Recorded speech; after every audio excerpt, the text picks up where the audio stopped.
And welcome into another edition of the Pigskins Picks here on 302 Sports.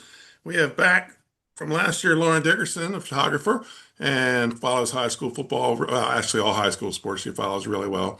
So, first of all, our Pigskin Picks are presented by Compete Event Management. Compete Event Management runs wrestling tournaments throughout the state and even have an apparel line that can be personalized for your tournament. Not looking to run an event, but looking for competition?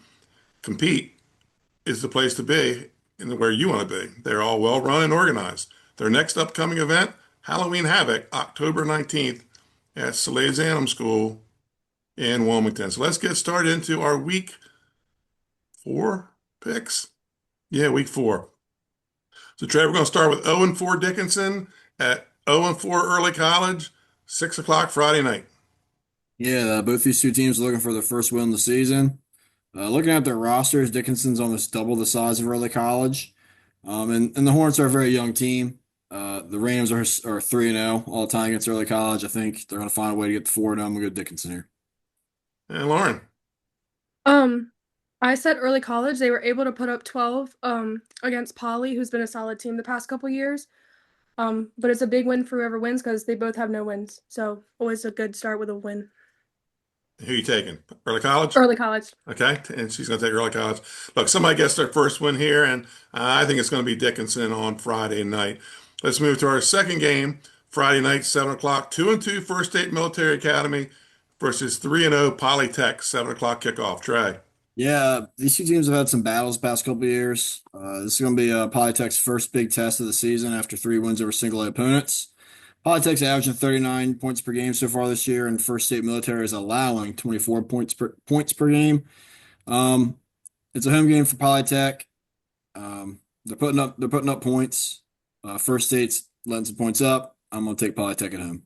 Lauren, First State Military and Polytech. I agree. Poly's been putting up bigger numbers on the scoreboard offensively, but it has the potential to be a good game. They've battled back and forth the past couple years. And you're taking Polytech. Polytech. Okay, so it's two Polytech. Let's make it three. Polytech, they're riding high coming into this game. I think First State Military gives them a scare, but a close game. I'm going with the home team. Polytech gets the win.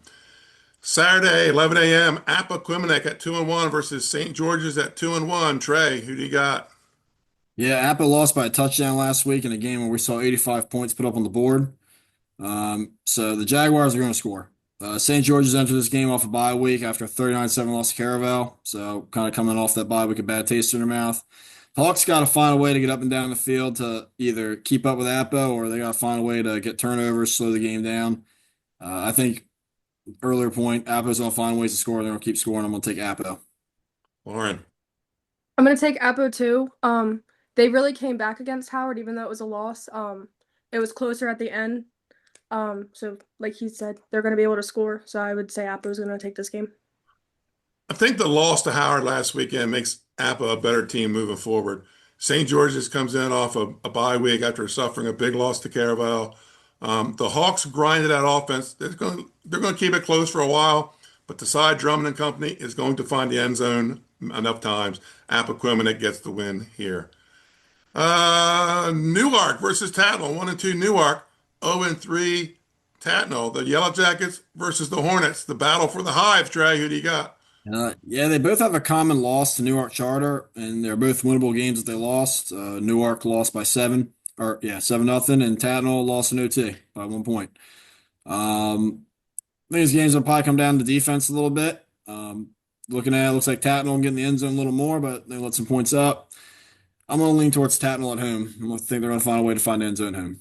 Lauren, battle between two worthless, nasty bees. They provide nothing in our lifetime but trouble.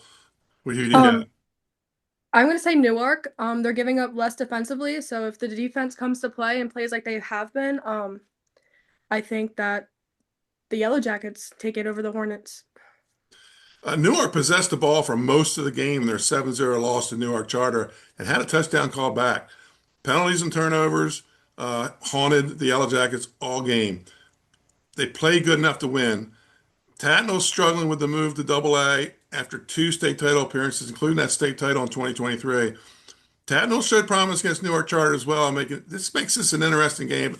I think Newark gets it together this week and they get the win. All right, now comes some more tough ones here. 3-0 Lake Forest versus 2-1 Archmere, Saturday, 11 a.m. Trey. Yeah, Lake Forest is playing good, solid football all around, both sides of the ball. Jack Parsons has been flawless running the option. He's making smart decisions and using his legs to propel the Spartans. Archmere should be unbeaten, but after that tough loss to St. Mark's, they bounced back and beat a good DMA team. District play begins next week, and I think both teams will probably be a bit more comfortable with a win here. With that being said, I've been really impressed. I mean, I'm really impressed with both these teams, but Lake Forest has really impressed me with their two big AAA wins. I'm going to go with Lake Forest here. Lauren, you're a Milford girl. Are you going to be able to pick Lake Forest in this thing? Um, yeah, I think Lake's gonna take the win. They're coming off two back-to-back wins against 3A teams. Um, and I'm like Trey said, Archmere's coming off a good win against DMA. It has the potential to be a good game, but my crosstown rivals, I think, have this one. All right.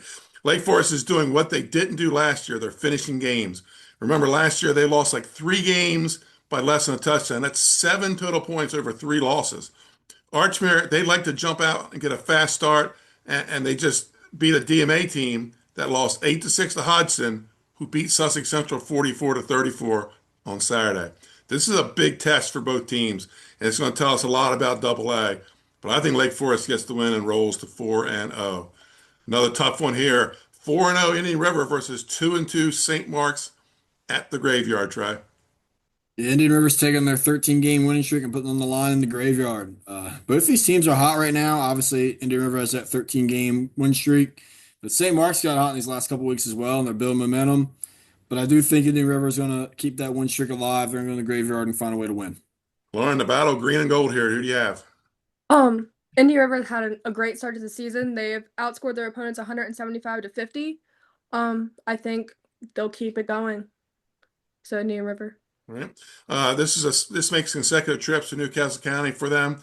This time they head to Pike Creek. This is going to be a back and forth game with Indian River remaining undefeated. And our first of 2 big rivalry games, our first one on 302 Sports. Glenn Frazier will have the call from Middletown. It's 1-2 Smyrna versus 0-3 Middletown. Yes, that's what I said. 1-2 Smyrna versus 0-3 Middletown. Trey, the Harvest Bowl. Who do you have? Yeah, you can kind of consider both these teams 0-0 going to this game. As a coach in another sport, I love that they test themselves early. They seek out competition all up the East Coast. I love it. Yeah, they've played great competition. Now they're going to start playing their Delaware opponents. It's going to be a great atmosphere. Defense is going to determine the winner of this game. Both offenses are explosive and can score. I'm going to take the defending state champs at home right now. I'm going to go Middletown. Lauren, big game. I'm The gonna Harvest Bowl is a rivalry. Who do you got? I'm gonna take Middletown too. I think they have a lot to prove this year. You mean when you come back from a state championship, that's your goal to do it again. But Smyrna did have many key players come back, so I think it could be a close game where little things matter. But I think Middletown will win. First of 2 of our rivalry games, the Harvest Bowl, and also 2 top 5 Class 3A teams in this matchup. Both teams, they've tested themselves, as Trey said, with a tough out-of-state schedule. This season, you can ignore their records. While Smyrna has won a state title against Middletown, the Cavaliers have owned the Harvest Bowl in recent years. I think the Cavaliers get in the win column this week, and Middletown wins. And our downstate game of the week, 7 o'clock, 3-1 Seaford versus 3-0 Laurel in the Lions Club Trophy game. Trey. Yeah, it's been a long time since these two teams have come into this game, both playing as championship contenders. And this year they're both that. Seaford 3-1, Laurel 3-0. They're both playing really great football right now. But each team they have a game on their slate that leaves me scratching my head. Seaford held on to beat Colonel Rocheston 21-18, who were winless at the time, and Laurel survived the Cambridge South Dorchester game 12-6. So I think these teams are pretty evenly matched. I think it's going to come down to a team that can control their emotions in a rivalry game like this, especially with them both playing such good football. But I like Laurel at home here. They're pretty tough at home, so I'm going to go Laurel.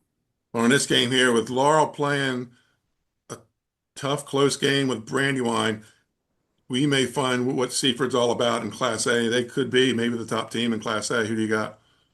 I said Seaford. I don't think playing at home is always a bad or playing away is always a bad thing. I think it adds more fire because you want to beat a team in their home like stadium. In or blue Seaford also put up 26 of the 50 that Indian River has let up this year. So I think playing against a good team like that and being able to put up that many points, I think Seaford's gonna beat Laurel. Love it. My girl's doing her homework. She's checking the scores on us, folks. One of the state's oldest rivalries. This will be the 132nd playing of the Seaford Laurel game. The Bulldogs have won 21 straight, but Seaford still leads the series 67-54 with 10 ties. I've known this game was going to be on the schedule since summer, and each week I keep looking at it, and it's gotten harder and harder to pick, and now it's here. The Blue Jays spread offense versus the Bulldogs option offense. Seaford lost by 10 2 years ago. The last time this game was any closer was a 7-0 Laurel win in 2018. I'm looking at a close game Friday night. The Bulldogs are at home. That's one advantage. Seaford is hungry. Trey, we always say the hungry dog fights hardest. But Brian Gonzalez Rivera leg is another advantage. I think this game's going to be won by a field goal. They have Rivera. I'm taking Laurel in a close game here on Friday night. Trey, a lot of good games on the schedule. If I gave you a free ticket, where are you headed and why? Let's look here, man. I'm not going to take the low hanging fruit of the Harvest Bowl. I like that Lake Forest Archmere game, man. I think we're gonna. I mean, like I said, Lake Forest has played two good AAA teams and beat them, but like we talked about, Archmere beat a good DMA team who hung with a good Hodgson team who beat a very good Central team. So yeah, I'd take the free ticket to that game. I think it's gonna be a heck of a game to watch. Lauren, you're already going to be at the Laurel Safer game, so you can't pick that one. Where else would you go? I'd have to say Smyrna Middletown. I went to that game, I think it was 2 years ago, where the interception in the end zone was what ended the game. But it was a crazy big drive by Smyrna in the fourth quarter with like a minute or two left. And that's always just a great rivalry and their first in-state game. So I think that'd be a big game to go to. Two rivalry games this week on our slate. Usually they'd be week 10 games. With the new alignment, they're a little early. I think it makes it more fun playing them here in late September. Um, Remember, we're brought to you by Compete Event Management. Their next event is at Slade Zanham High School with Halloween Havoc. And we'll see you all at kickoff on Friday night.